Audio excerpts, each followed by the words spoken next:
ಮಾಡ್ತಾ ಇದ್ದೀರಾ? ಕೋವಿಡ್ ಮಾಡಿರೋದು ಮತ್ತೆ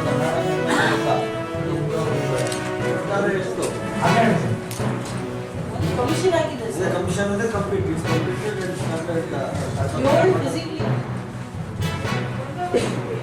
ಮದರ್ ಟ್ಯಾಂಕ್ ಅಂತ ಇದೆ ಸರ್. ಇದು ಈ ಪ್ರಾಜೆಕ್ಟ್ ಅಲ್ಲಿ ಟೋಟಲ್ ನಮಗೆ 12 ಹೊಸ ELS ಜೊತೆಗೆ ಯೋಜನೆ ಹಾಗೂ ಕೋಲಾರ ಜಿಲ್ಲೆಯ ಗೊತ್ತಿಲ್ಲಪ್ಪ, ಅದೇನು ಯಾರು ಹೇಳಿಲ್ಲ. ಅದು ಹೈಕಮಾಂಡ್ ನಿರ್ಧಾರ ಮಾಡಬೇಕು, ಮುಖ್ಯಮಂತ್ರಿಗಳು ತೀರ್ಮಾನ ಮಾಡಬೇಕು.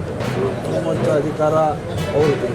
ಕೇಂದ್ರದಲ್ಲಿ ICC ಇದೆ, ರಾಜ್ಯದಲ್ಲಿ ಮುಖ್ಯಮಂತ್ರಿಗಳಿದ್ದಾರೆ, ಪಕ್ಷದ ಅಧ್ಯಕ್ಷರಿದ್ದಾರೆ, ಅವ್ರು ತೀರ್ಮಾನ ಮಾಡ್ತಾರೆ ದೇಶಪಾಲ ಮಾಡೋದು.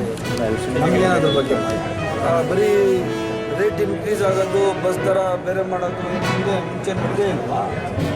ಬಸ್ ದರ ಹೆಚ್ಚಿಗೆ ಮಾಡಿದ್ರೆ ಎಷ್ಟು ಬರ್ತದೆ ದುಡ್ಡು? ಒಂದು 400-500 ಕೋಟಿ ಬರ್ಬೋದು ಒಂದು ವರ್ಷಕ್ಕೆ. 60,000 ದುಡ್ಡು, 60,000 ಕೋಟಿ ಎಲ್ಲಿ, 500 ಕೋಟಿ ಎಲ್ಲಿ? ಸರ್ವೇ ಸಾಮಾನ್ಯ ಪೆಟ್ರೋಲ್ ಬೆಲೆ, ಡೀಸೆಲ್ ಬೆಲೆ ಎಲ್ಲ ಜಾಸ್ತಿ ಆಗಬೇಕಾದ್ರೆ ಅದರಲ್ಲೂ ಸರ್ಕಾರ ನಮ್ಮ ಜನಗಳ ಬಗ್ಗೆ ಭಾಳಷ್ಟು ನಮಗೆ ಕಾಳಜಿ ಇರೋದ್ರಿಂದ ಭಾಳ ವರ್ಷಗಳ ನಂತರ ಈ ಬಸ್ ರೇಟನ್ನು ಜಾಸ್ತಿ ಮಾಡ್ತಾರೆ.